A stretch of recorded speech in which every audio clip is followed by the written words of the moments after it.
Je suis heureux d'être ici en compagnie de la Dr Tam et du Dr Njoo. I want to start today with an update on COVID-19. In the last few days, Ontario and Quebec have had their highest ever numbers of cases.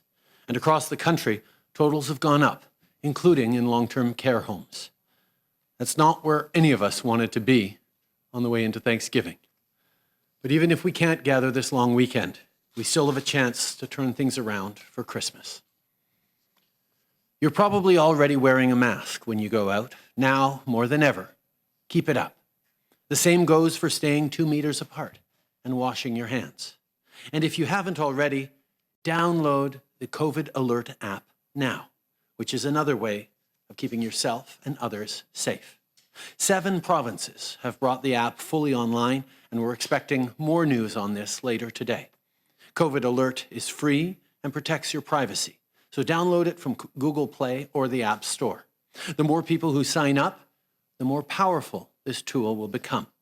Already in Ontario, over 600 people have registered a positive result, which automatically notified thousands of people they came into contact with. Now is the time for all of us to use the app.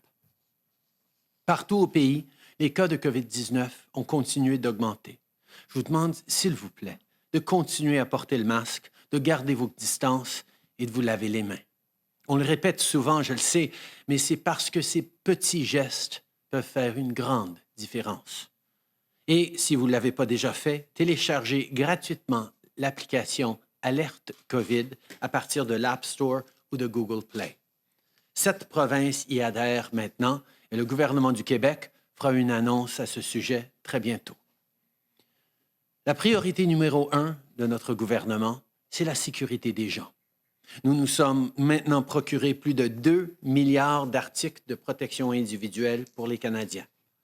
Au cours du mois dernier, notre gouvernement a livré des dizaines de millions d'articles aux provinces et aux territoires, qu'il s'agisse d'écrans faciaux, de masques, de blouses ou de gants. Au sujet des instruments de dépistage comme les écouvillons, nous avons non seulement approvisionné les provinces et territoires, mais on a aussi maintenant 2 entreprises canadiennes qui sont autorisées à fournir des écouvillons fabriqués ici au pays avec des imprimantes 3D. Pour les vaccins, la semaine passée, Santé Canada a reçu sa première demande d'autorisation pour le candidat vaccin AstraZeneca auquel on s'est assuré d'avoir accès. C'est une autre étape franchie pour veiller à ce que les Canadiens obtiennent un vaccin sûr et efficace le plus tôt possible. Our government will continue doing everything we can to support people through this crisis, whatever it takes, as long as it takes. Yesterday, I had a very productive call with Mayor Tory of Toronto about addressing the challenges facing Canada's largest city. Later today, I'll be speaking with Mayor Watson from Ottawa and Mayor Brown from Brampton. Je vais aussi bientôt parler avec la mairesse Plante de Montréal et je viens juste de parler avec le maire Labaume de Québec. Beating this virus is a Team Canada effort, and we're here for Canadians right across the country.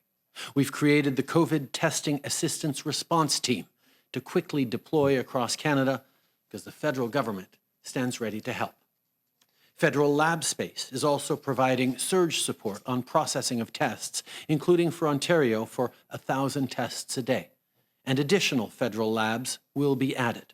On contact tracing, we have agreements in place with Ontario, Quebec, and Alberta, with more to come for other provinces and territories. There are 500 full-time contact tracers provided for Ontario, including 30 tracers specifically for Ottawa. At the same time, we're moving forward with programs that go directly to Canadians. As of this morning, applications for the Canada Recovery Sickness Benefit and the Canada Recovery Caregiving Benefit are open. These 2 programs are for Canadians not covered at work if they get COVID-19 or if their kids or parents get it and they have to take care of them. If you need this support, go to the CRA's My Account through canada.ca or call 1-800-959-2019 or 1-800-595-2041. Sorry, 959-2041. Next week, Applications will also open for the Canada Recovery Benefit to support people who are directly affected by COVID-19 but can't access EI. These three new programs, the Recovery Benefit, the Sickness Benefit, and the Caregiving Benefit, are there for you. À compter de ce matin, les demandes pour la prestation canadienne de maladie pour la relance économique, ainsi que les demandes pour la prestation canadienne de la relance économique pour les proches aidants, sont maintenant acceptées. Si vous avez besoin de cette aide, rendez-vous sur l'outil en ligne en passant par le site canada.ca pour accéder à la section « Mon dossier » de l'Agence du revenu du Canada ou composez le 1-800-959-2019 ou 1-800-959-2041. La semaine prochaine, le processus s'ouvrira afin de recevoir les demandes pour la prestation canadienne de la relance économique. Ces trois prestations sont là pour vous. This fall is turning out to be pretty challenging for a lot of Canadians, including for young people. For students, I know this isn't the Thanksgiving, let alone the year that you had hoped for. But even if things are different this long weekend, I hope you still take some time, probably online, with loved ones. If you're feeling overwhelmed or if you're struggling, reach out. You have a whole network, families, friends, teachers, that's there for you. I know we're going through really tough times right now. Everyone is. But we need you, your strength, your resilience, your vision for the future. We will continue to be there for you. And you got this. À ce propos, je voudrais souligner la Journée mondiale des enseignants. À tous nos enseignants et éducateurs d'un bout à l'autre du pays, je tiens à vous dire merci. C'est pas facile et la situation est loin d'être idéale. Mais malgré tout, vous continuez de faire un travail incroyable.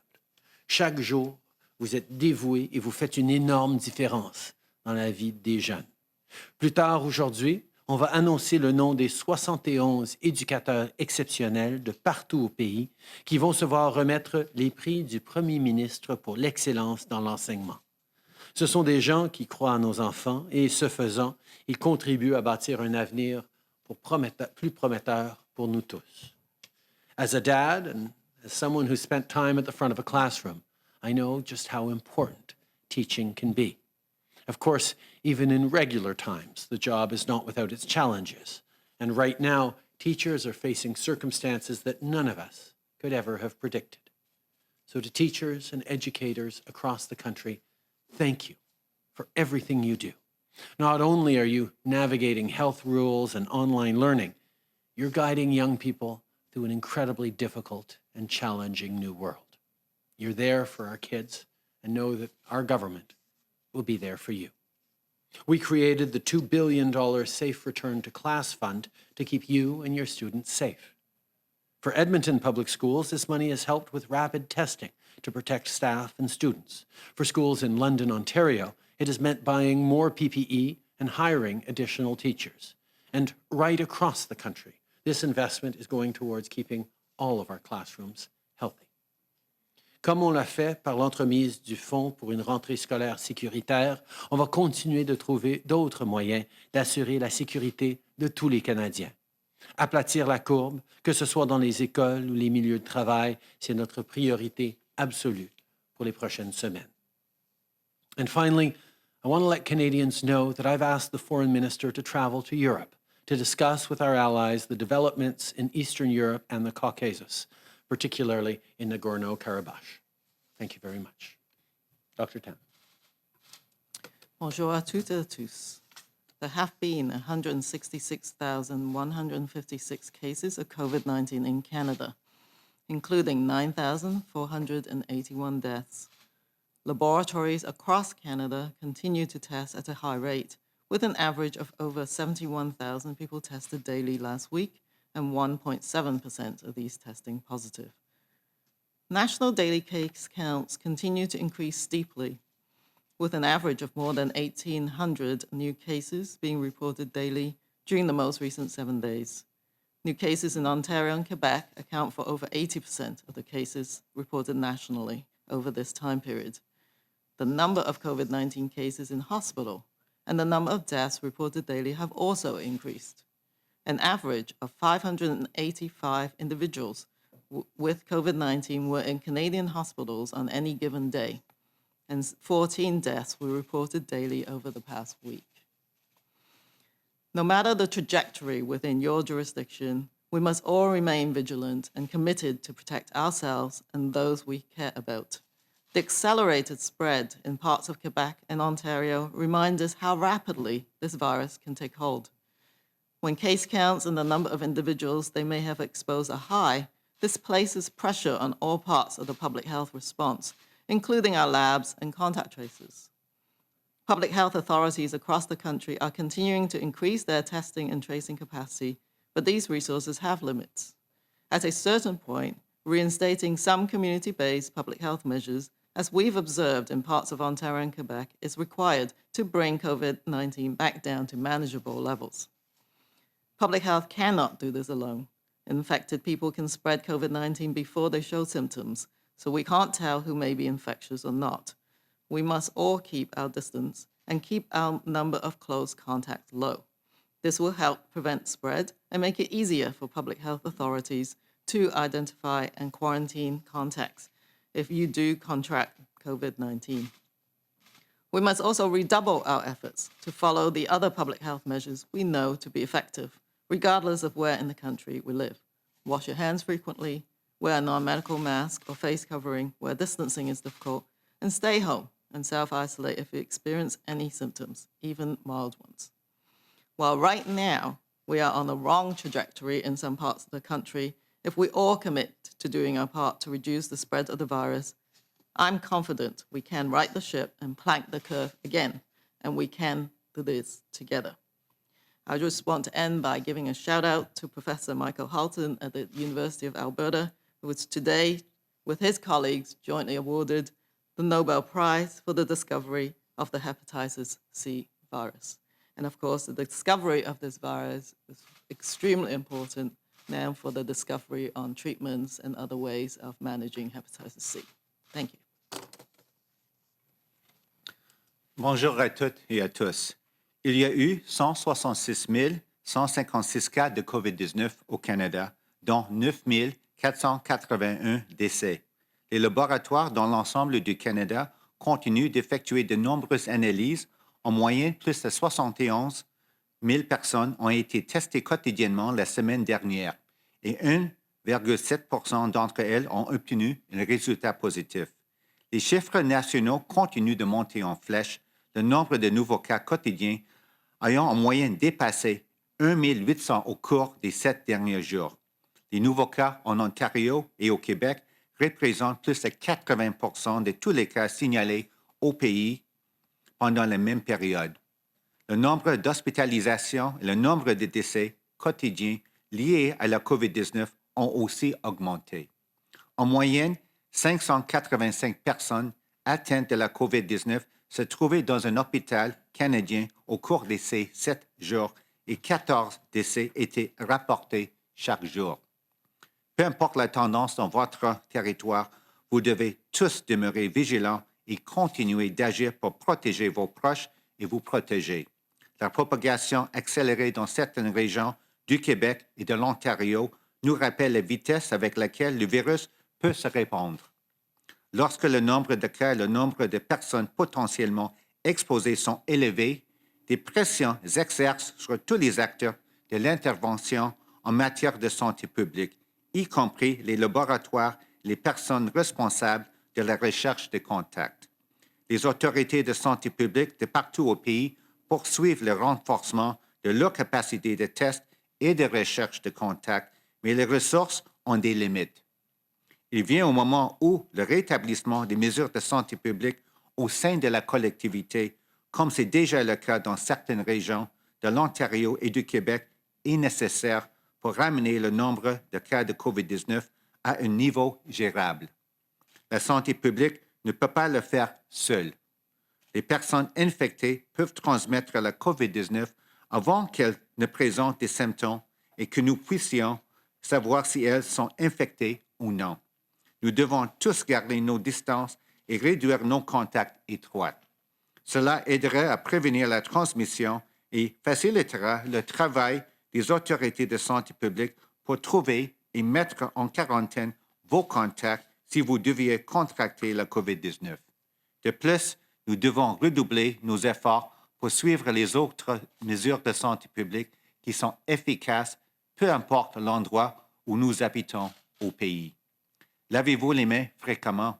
Portez un masque non médical ou un couvre-visage lorsqu'il est difficile de maintenir une distance avec les autres. Enfin, restez à la maison et isolez-vous si vous présentez des symptômes, même légers. Bien que nous soyons sur la mauvaise voie dans certaines régions du pays, si nous nous engageons tous à contribuer à réduire la propagation du virus, on est persuadé que nous pourrons redresser la barre et aplatir de nouveau la courbe. Ensemble, nous pouvons y arriver. Merci. Et finalement, je veux aussi, avec Dr. Tam, féliciter Dr. Michael Houghton de l'Université Alberta avec ses collègues pour recevoir le prix Nobel pour la découverte du virus qui est la cause de l'hépatite C. C'est une étape importante parce que maintenant, on est sur le bon chemin pour trouver les traitements et peut-être même un vaccin contre l'hépatite C. Merci. Merci, Dr. Njoo. Thank you, Dr. Njoo. We have a 20-minute question period for the Prime Minister today. We will start with the phone, then head to the room. Doctors will be available to answer your question afterward. On a une période de questions de 20 minutes pour le Premier ministre. Nous allons commencer par le téléphone et aller dans la salle par la suite. Les docteurs resteront pour répondre à vos questions. Opérateur, première question. Thank you, merci. First question, Christy Kirkup, the Globe and Mail. Line open. Good afternoon, Prime Minister. After months of saying it's too dangerous to help Canadians stranded in Syria, your government is helping an orphan Canadian girl come home.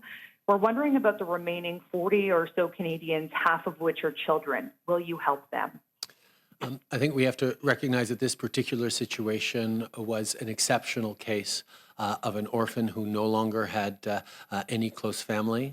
That was why we have worked very hard over the past months to bring her to Canada.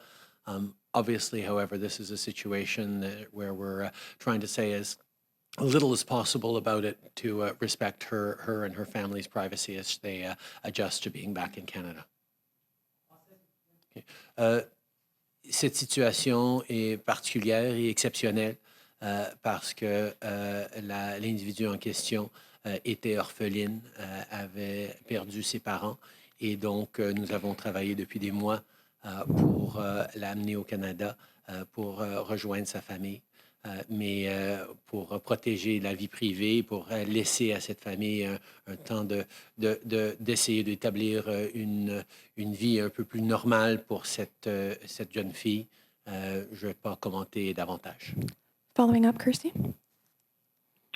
And just on another matter, Prime Minister, what have you told the premiers about the need to address systemic racism in provincial healthcare systems? And have you considered making any stipulations in the federal health transfer agreements on this matter? As a government, we've been very, very clear from the beginning that systemic racism exists and is a problem right across the country in all of our institutions. And we all must do more to address it, to respond to it, to counter it, and to make sure that every Canadian is treated properly by all of our institutions.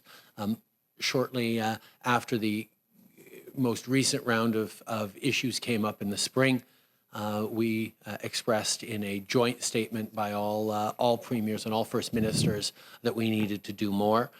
We continue to work hard on this, both with provinces and territories and on our own as a federal government. We will continue to make sure that we are fighting systemic racism and discrimination every step of the way in all of our institutions, because no Canadian should be undergoing what far too many Canadians who are racialized or Indigenous live through on a daily basis. Thank you. Operator, next question. Thank you, merci. Prochaine question, Hélène Buzetti, Le Devoir. Oui, bonjour, Monsieur Trudeau. Je voudrais revenir à la question de ma collègue. Vous nous avez prouvé avec le rapatriement de cette petite Amira que c'est possible de rapatrier des Canadiens. On pense qu'il y en a encore 46 qui sont coincés là-bas. Alors, la question est simple. Allez-vous en rapatrier d'autres? C'était une situation particulière et exceptionnelle où la jeune fille en question avait perdu ses deux parents, était orpheline avec de la famille au Canada. Et donc, on a travaillé depuis des mois et des mois pour élaborer une façon où on allait pouvoir la rapatrier. Il n'y a pas d'intention de faire d'autres opérations comme ça pour le moment. En suivi, Hélène? Et est-ce que je peux vous demander pourquoi? Parce que plusieurs disent qu'il suffirait, par exemple, de les rapatrier, ne serait-ce que pour leur faire un procès s'ils ont commis des exactions. Pourquoi ne veut-on pas ramener ces gens? Comme j'ai dit, cette situation était particulière et une situation exceptionnelle où une jeune orpheline qui avait perdu ses parents pouvait être ramenée à sa famille. Mais même à ça, ça a pris des mois et des mois de planification et de travail acharné par nombreuses personnes dans différents départements à travers le Canada pour pouvoir arriver à cet heureux résultat. Mais nous n'avons pas de plan pour faire ça autrement. Thank you, operator. Dernière question au téléphone. Thank you, merci. Prochaine question, l'inaudible, la presse canadienne, à vous. Oui, bonjour, Monsieur Trudeau. Je me demandais à propos de l'alerte COVID, qu'est-ce qui a fait que finalement vous avez convaincu Québec de l'utiliser et qu'est-ce que ça va changer, ça, le fait que les Québécois aussi pourront télécharger cette application? D'abord, je vais laisser au gouvernement du Québec de faire leur propre annonce, mais je peux souligner que des Canadiens à travers le pays peuvent télécharger gratuitement l'alerte COVID et ça va commencer à travailler dès qu'ils le mettent sur leur téléphone. Évidemment, quand ça fonctionne en conjonction avec les autorités locales, c'est encore plus puissant. Mais je souligne que les chiffres démontrent que c'est utile. Comme j'ai dit, il y a plus de 600 personnes qui ont rentré un résultat positif dans l'application, ce qui a par la suite alerté des milliers de gens qui auraient pu être en contact avec la COVID-19. C'est un mécanisme facile, automatique, qui s'ajoute à nos systèmes actuels pour aider tout le monde à faire ce qu'on peut pour réduire ces éclosions de la COVID-19. Alors, j'encourage tout le monde au Québec et partout au pays de télécharger gratuitement l'application parce que c'est une façon de plus qu'on peut se protéger notre communauté et aider notre pays à passer à travers cette pandémie. En suivi, Lina? D'accord. Merci. Et puis, au sujet de cette seconde vague, on nous avait averti depuis le début que ça allait arriver. C'est en train d'arriver, puis ne serait-ce que les chiffres au Québec, c'est beaucoup plus gros que ce que on aurait pu s'imaginer après la première vague.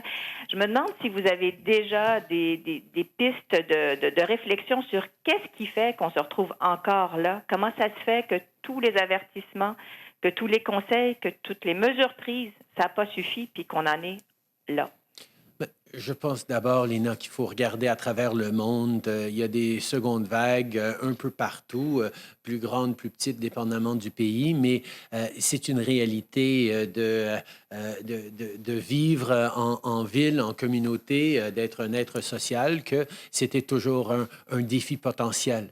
Mais pour préparer cette deuxième vague éventuelle, on a travaillé très fort avec les provinces au printemps pour augmenter l'équipement de protection individuelle. On a maintenant, comme j'ai dit, amené plus de 2 milliards d'articles d'équipement de protection. On en produit énormément au Canada et c'est une préoccupation qu'on avait dans la première vague, qu'on a moins dans cette deuxième vague. On a l'application Alerte COVID, qui est un outil que les individus peuvent utiliser pour aider à aplatir la courbe.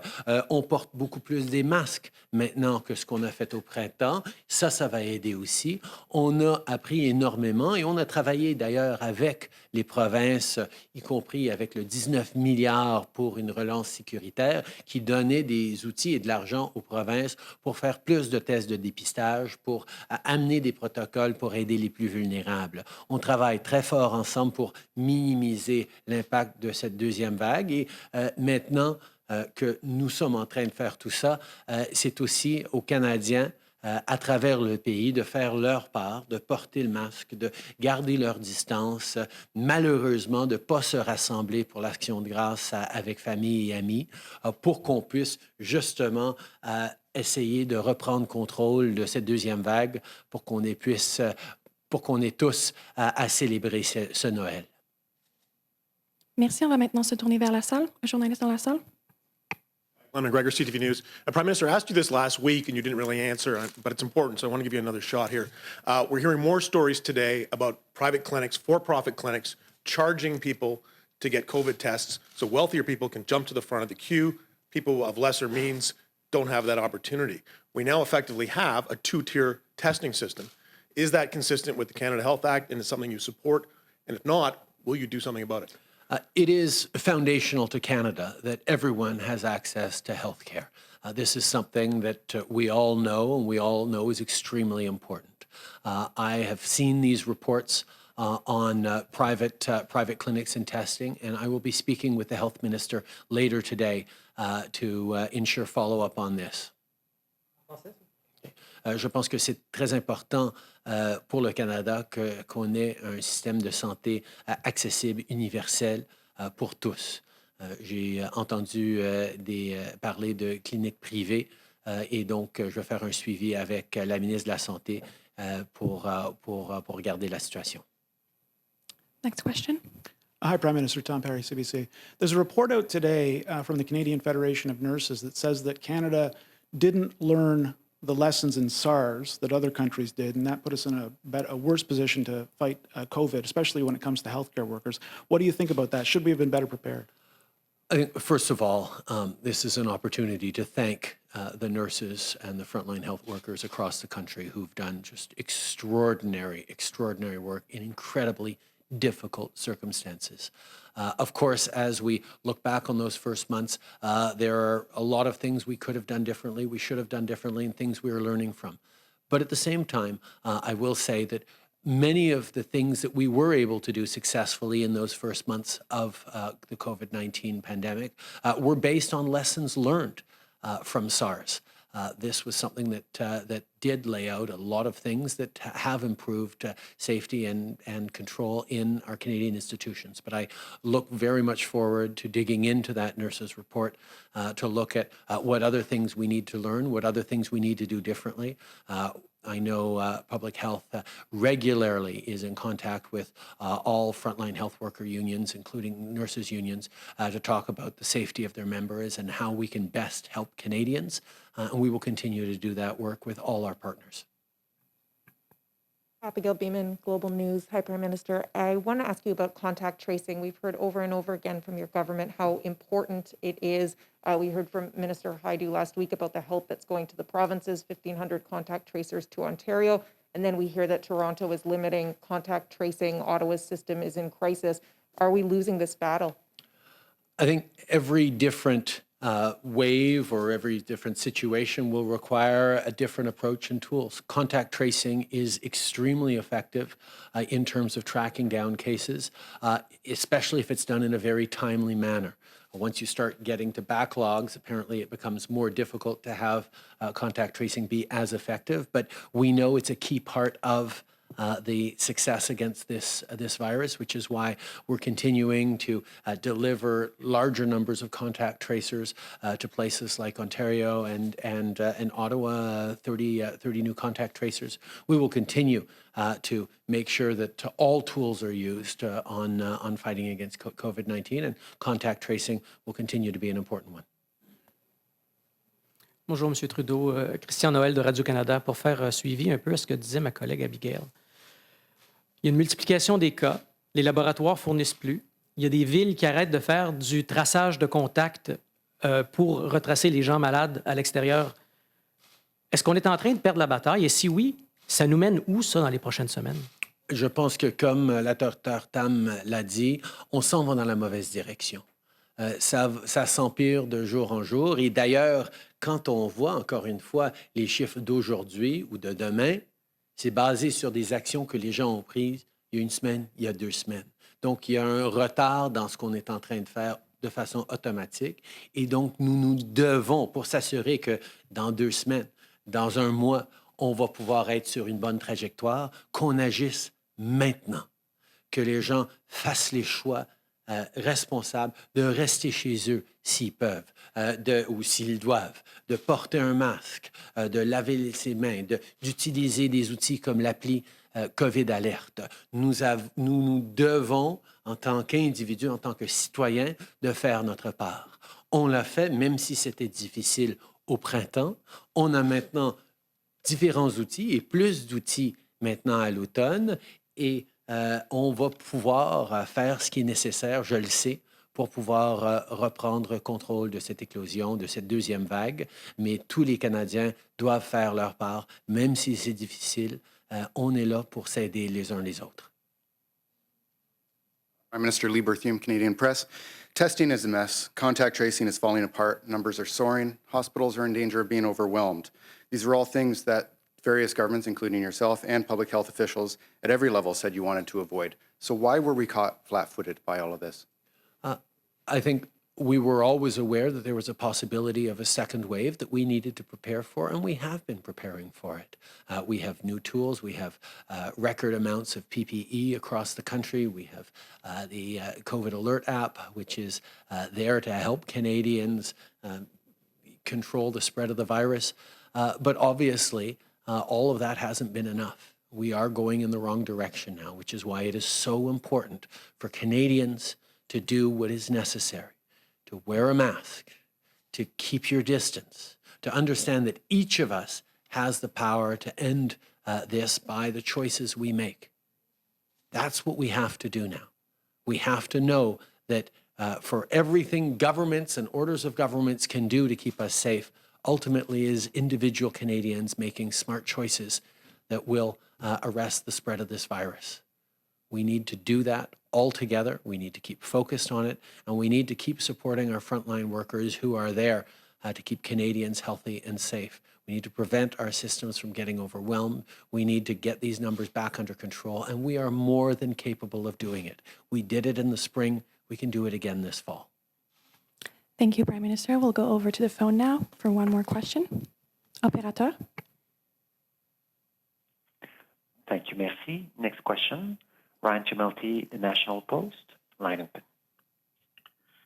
Yeah, good morning, sir. I'm wondering, to follow up on some of the other questions today, you gave a fair sum of money to the provinces early in the year in the Safe Restart Agreement, specifically for testing and contact tracing, and we're seeing that the provinces are not able to deliver either of those systems effectively right now.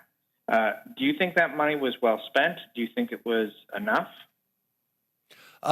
Obviously, the $19 billion we sent to the provinces did make a significant difference, and we saw provinces' capacities on contact tracing and testing increase.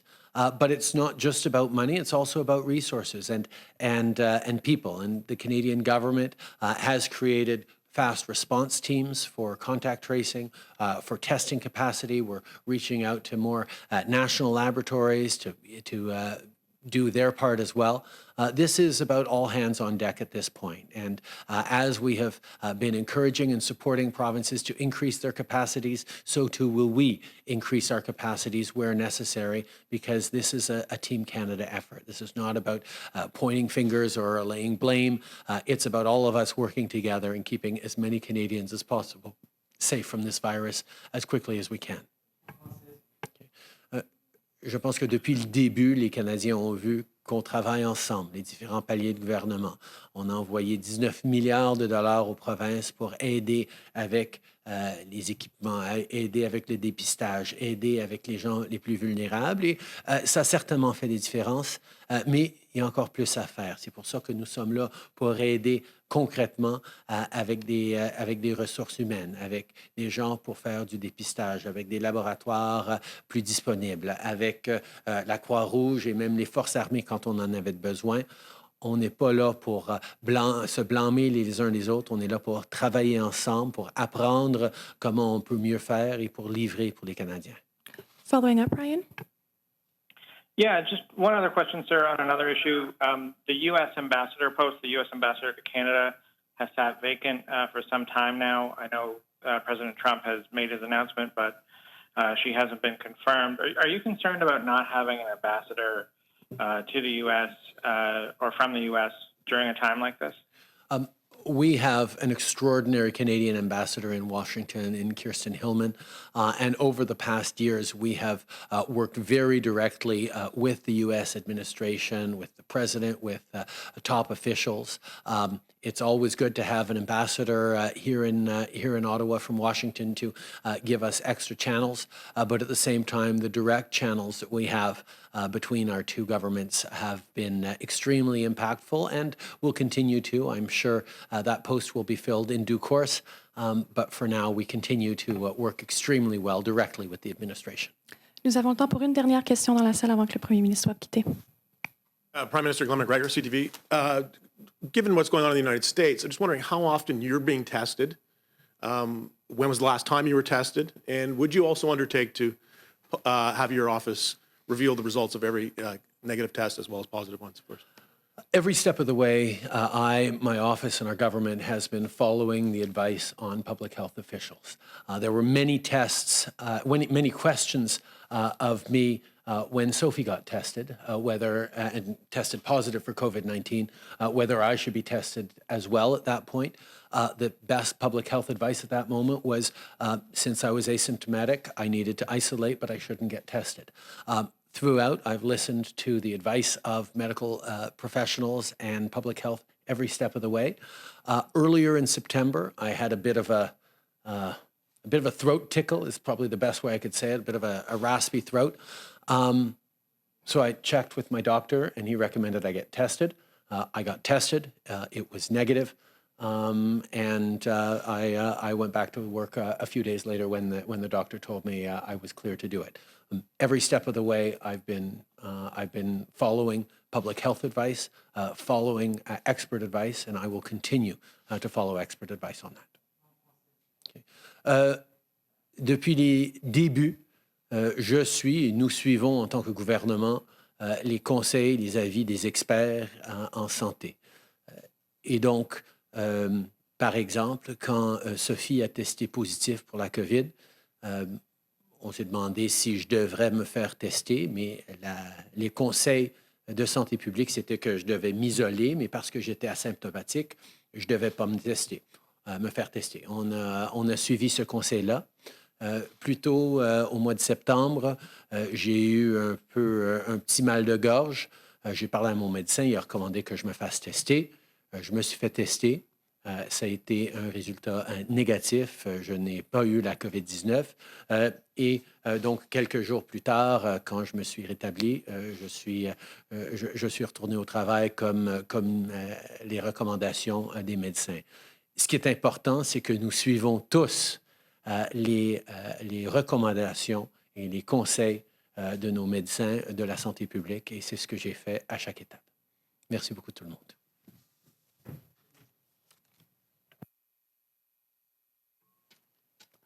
Donc, nous continuerons la période de questions avec les docteurs dans un moment.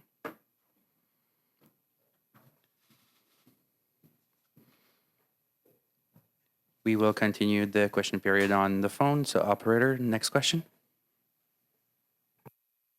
Thank you, merci. Please press star 1 at this time if you have a question. S'il vous plaît, appuyez sur étoile 1 si vous avez une question.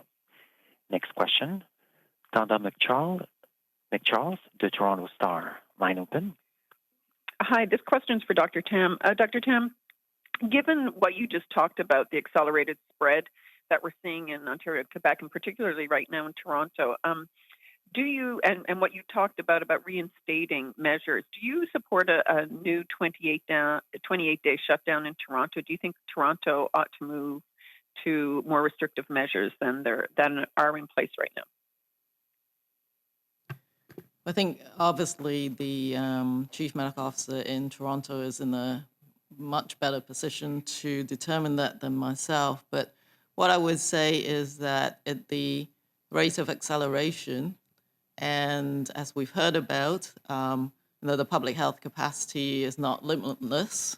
there's some testing backlogs and some difficulties with contact tracing, then making sure that we reduce contacts and look at restricting those settings where transmission is occurring is really critical to do. And the speed is actually of the essence. The faster you reduce this acceleration, the sooner you will actually come out of it. So I think whatever decision is made has to be made pretty rapidly. Thank you. Follow-up?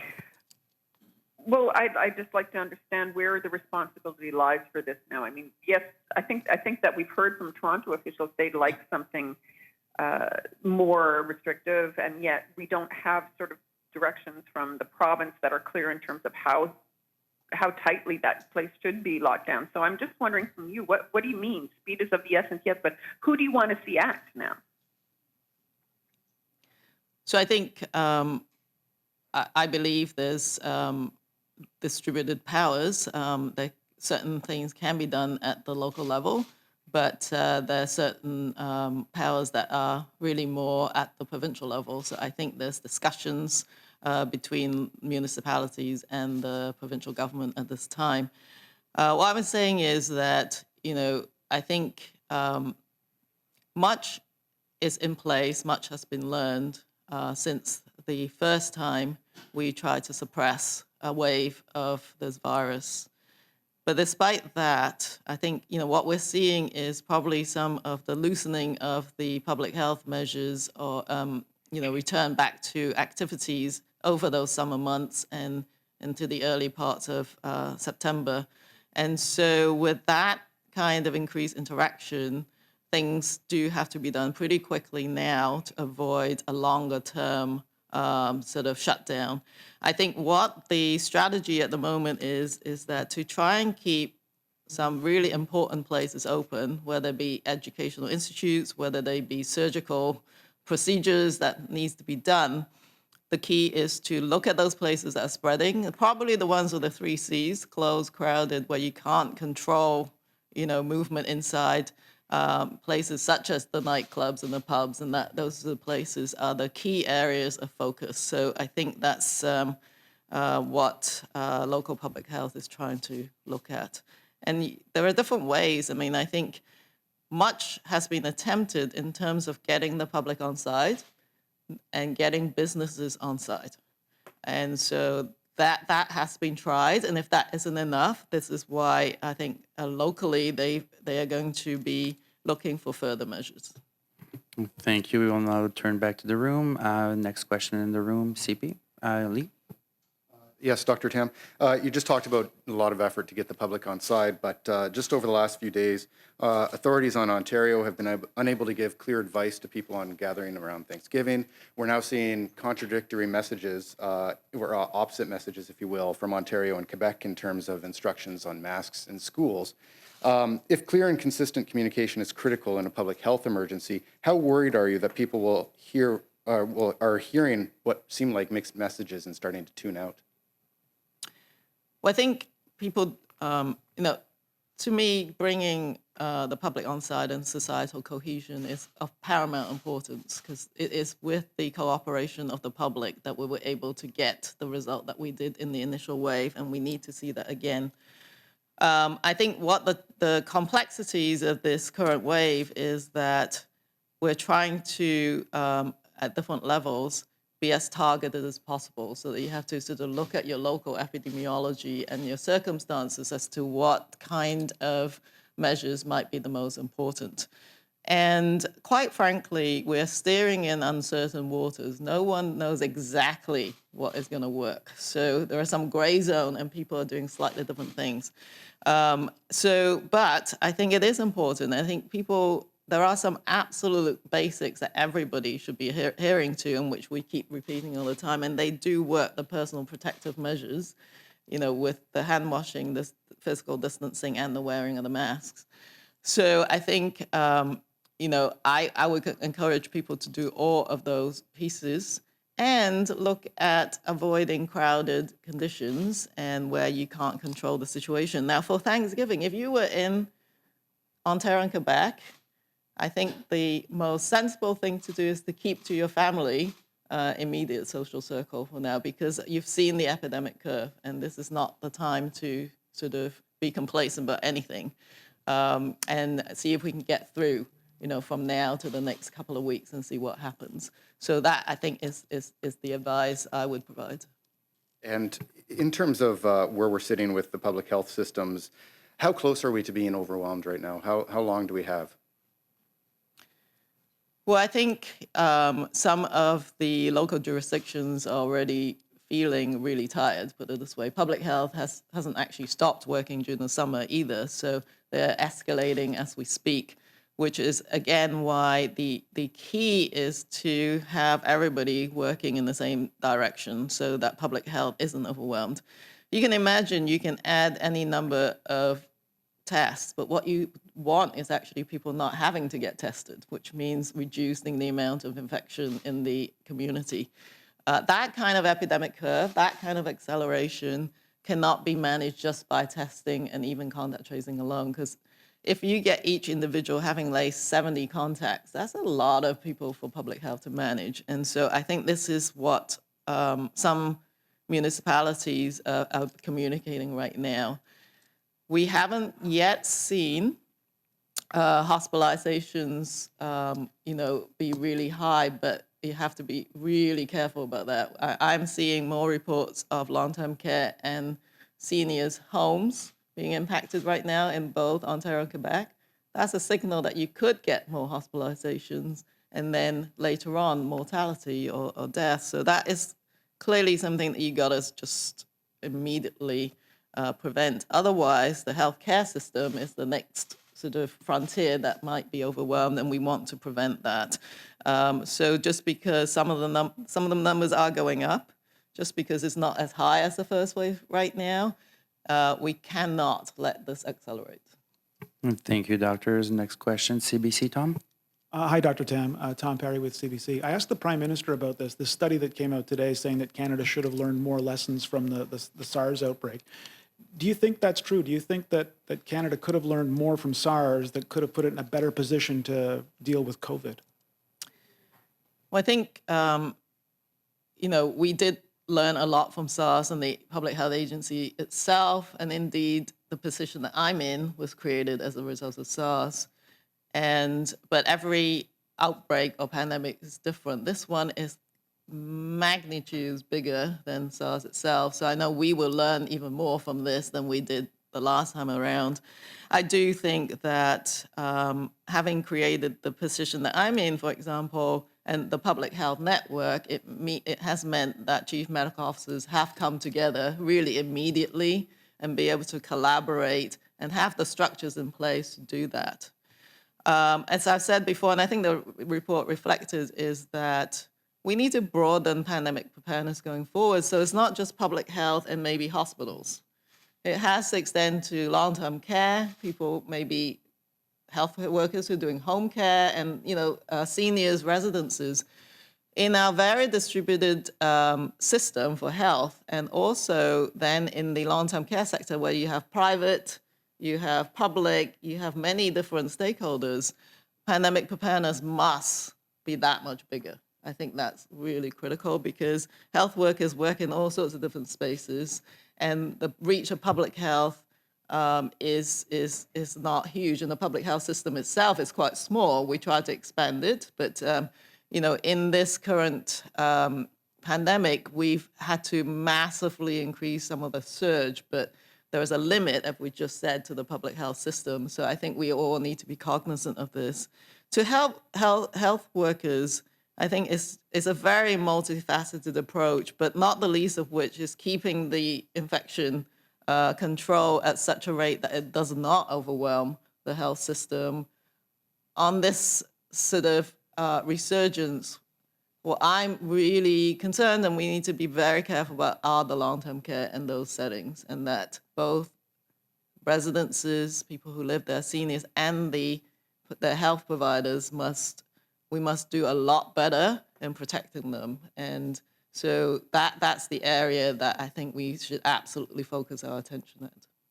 So where would you think, looking back, I mean, obviously we're still in the middle of this thing, but I mean, where do you think the weak link was? What I guess maybe weakened our preparations for this pandemic? Well, I think this pandemic, as I said, in terms of scale, is massive. So knowing how to access surge capacity is very important. So I think, one might need to think about, in the inter-pandemic period, having more people trained up. We know, for example, surge capacity might be required for contact tracing, even labs. Having those kind of collaborations set up at the outset. We have had great collaboration with the Canadian Red Cross, but that scale collaboration hasn't really happened domestically for some time. So I think strengthening all of those will help health providers' healthcare situations as well. Integrating science into public health practice in real time is always, quite difficult. So I think, again, we've seen unprecedented research and development for sure. But we've still got more to do in making sure how do we translate the knowledge then into actual practice. So, enhancing our knowledge translational capabilities, I think, is really, really key. And then communications. So I think having the chief medical officers as we have, communicating regularly, saying what we know, what we don't know is very important, and preparing the public that we may have to adapt advice can always be strengthened, preparing the population ahead of time. But I think now we're looking at, well, what more can we do in terms of much more targeted communications informed by behavioral science to reach, for example, younger adults, people in different racialized or ethnic groups. We don't, I think, have as much bandwidth as we really should do, and we're escalating all of that right now. So a lot of that will come from, future lessons learned.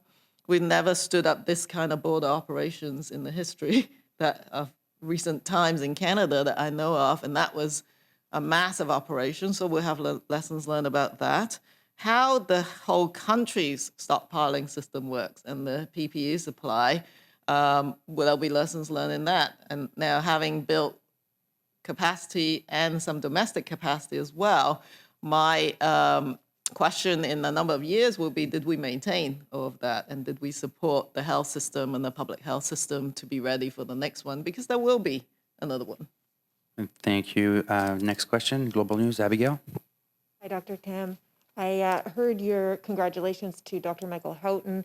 In a news conference this morning, Dr. Houghton talked about Canada's manufacturing whole. He was critical of how we don't produce enough of our own diagnostics and vaccines, and that we really need to do that going forward to be prepared. What do you make of his comments? Well, I think is a very timely comment because, as we've seen with this pandemic, the world has been extremely globalized. We are still actually dependent on global collaboration and supplies. It's a very complex system that we have to work through from multiple different aspects of supply. But I think I would hope that the beginnings of supporting our domestic capacity that we have started, our researchers, our manufacturers, retooling where our biomedical research is at the moment would help Canada as we move into the future. And that could be infectious disease, but it could be other public health challenges as well. And I also wanted to ask you about a local situation that unfolded yesterday with Ottawa's test center staying open after the province decreed that it should close. I understand that's obviously a local and provincial issue, but I'm wondering if you can shed some light on how well do you think communication is working between all levels of public health officials, and anything you can say about yesterday's incident? I'm actually not aware of the incident you're talking about, but obviously at the local level, there will be a lot of different challenges from a logistic perspective where they set up the clinics and who goes to where. So I appreciate how difficult it is to implement on the ground. I mean, from the federal perspective, we can help with purchasing, we can help provide certain capacities, financial assistance, but in the end, at the sort of coal phase, at the local level, implementation is a very difficult job. So I think some of the difficulties we have now is partly to do with that. The other thing that I have to reiterate is that obviously at the federal provincial level, we try to set up guidance for laboratory testing, so which is informed by the latest information that we have. We have to test smartly, obviously making sure right now if there's congestion, et cetera, that those with symptoms or those who have a risk of exposure be the ones lining up and not just the worried well. So I think making sure we communicate more consistently about that kind of prioritization is really important right now.